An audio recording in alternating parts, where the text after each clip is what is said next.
హైదరాబాద్ లో forensic lab అగ్ని ప్రమాదం సీఎం రేవంత్ రెడ్డినే చేయించారని మాజీ మంత్రి కేటీఆర్ ఆరోపించారు.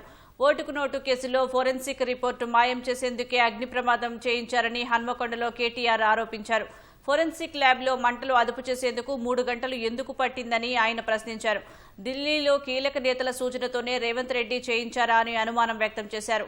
ఈ ఘటనపై రిటైర్డ్ జడ్జి ద్వారా విచారణ జరిపించాలని కేంద్ర ప్రభుత్వాన్ని కేటీఆర్ డిమాండ్ చేశారు.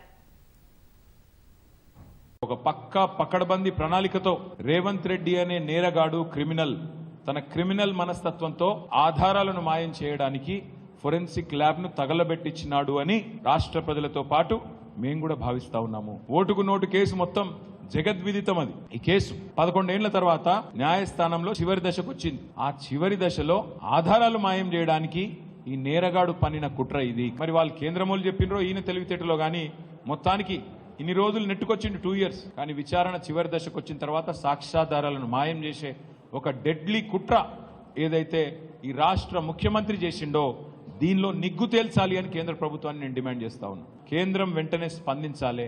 మీరు ఖచ్చితంగా రిటైర్డ్ జడ్జి గారిని అపాయింట్ చేసి ఈ కేసులో నిజం నిగ్గు తేల్చాలని చెప్పి మేము డిమాండ్ చేస్తా ఉన్నాం.